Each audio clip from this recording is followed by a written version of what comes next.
Song of Solomon, chapter 3, and we'll look at verses 1 through 5 tonight. It says, "On my bed by night I sought him whom my soul loves. I sought him but found him not. I will rise now and go about the city, in the streets and in the squares. I will seek him where my soul loves. I sought him but found him not. The watchmen found me as they went about in the city. Have you seen him whom my soul loves? Scarcely had I passed them when I found him whom my soul loves. I held him and I would not let him go until I had brought him into my mother's house and into the chamber of her who conceived me. I adjure you, O daughters of Jerusalem, by the gazelles or the does of the field, that you not stir up or awaken love until it pleases."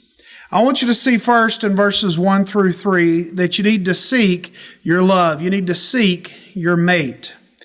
It's an important thing that we've talked about before as we've looked into this, about spending time with your mate, spending time with people. If you're going to build a solid relationship, one of the first things you have to do, one of the most important things you have to do, is to spend time with them. We talk about we have friends, and there's a difference between a friend and a close friend, isn't there? There's a difference between a friend and an acquaintance. Like I've got thousands of people that are Facebook friends with me. And most of them, if I saw them in person, I'm not going to recognize them. I'm just not going to recognize them. I've met them maybe one time, but what does Facebook call us? Facebook calls us friends, right? That we're friends. And we're not really friends. We're acquaintances. We know each other. We might read something that one of us posts or look at a picture that one of us posts, but we're not really friends. And it's because we don't really spend that kind of time together, that much time together. And that's important, especially in a marital relationship, that you're spending a lot of time with your spouse, that you're doing things together. You know, Martha and I, we try to make some time, and not let too much time go in between where we go out and just go on a date and have time to just ourselves. Or we'll, do some project around the house, or she'll be a great helper whenever I'm working on something with the car. She'll hear me fuss that I can't ever find the tool I'm looking for, and then she'll look right there in my box that's got the tools in it and say, "Well, there it is right there," and we'll do that, and we spend some of that time together bonding. And it's the same way with the kids. You want to spend time together if you're going to bond, and you have to seek them out to do that. All right. Shulamite, she loves Solomon, and she is looking for him. She wakes up and she's like, "Well, he's not in bed. I wonder what he's doing." And she goes out and she looks for him, because you have to seek your love. You have to seek your mate. You have to be something. You're almost like you're a hunter going out and trying to find the food that you need. It's almost like the hunter that goes out and stalks their prey. It's almost like the lion that sees the gazelle there, or the tiger that sees the gazelle there and is ready to go after them and eat. And it's something that we have to do. It's something that we need to do in relationships. We need to seek out that person so that we can spend time with them. So you have to seek your love. She goes all through the city, in the streets and the squares, and she's upset because she couldn't find him. And that's one of the ways that you can know that a relationship is a good relationship. If it bothers you that you haven't been able to find them, and it bothers you that you haven't been able to spend quality time with them. So she goes around and starts asking other people, "Have you seen him? Have you seen him? Can you tell me where he's at? Can you tell him where he's at?" And she does eventually find him. And that brings us to point number 2. In verse 4, we find out we need to hold our love. That it's not just to have a passing time together, but it's to have a long time together. She says, "I held him and would not let him go until I brought him into my mother's house." She's like, when I found him, I grabbed a hold of him and I said, I am not letting go until we come and we're here together and we're going to get to spend that quality time together. I'm going to make sure that that happens because I'm going to grab a hold of him and I'm not going to let go of him. And that's the way that it builds good relationships. As you say, we may have trouble in a relationship. We may have trouble in a marriage. We may have trouble in a courtship. We may have trouble in a friendship. We may have trouble in a family relationship. But we say, I love this person. I'm going to hold on to them and I am not going to let them go. I'm not going to let them go no matter what. Not until we have tried to work it through. Not until we've tried to work it through. How often do people, and you see families break up? And I'm talking about brothers and sisters, or cousins.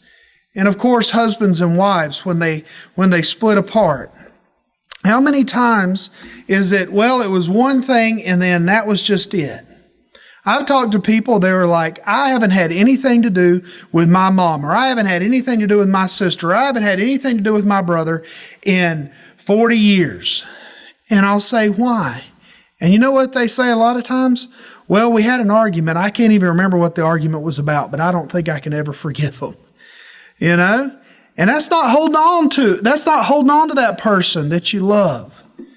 One of the things is the closer you get, yes, you learn more about what that person loves and what that person likes, but you know what else you learn? You learn the things they don't like, and you learn what buttons to push. All right, Martha and I have been together long enough that we know exactly what button we have to push to get the other person going. And so we have to be careful not to do that. But when you get angry, what do? You start pushing those buttons. And you start pushing the buttons in all your relationships like that. And we can't do that. We have to hold on to them instead of hold on to grudges. That's the way that we can make the relationship work. And then in verse 5, we see that we need to stir up love at the right time. She said, don't stir up or awaken love until it pleases. We have to make sure that we do the things we do at the right time and according to God's will. And I think this is important, especially she tells the daughters of Jerusalem this. She says, don't stir up or awaken love until it pleases, until it's at the right time. And for purposes of what I think she's getting at here, I think she's talking about you need to wait till marriage before you get too much lovey-dovey going on. Now, I'm not one of those people that said, I've heard some of them say, well, once you get engaged, you can hold hands.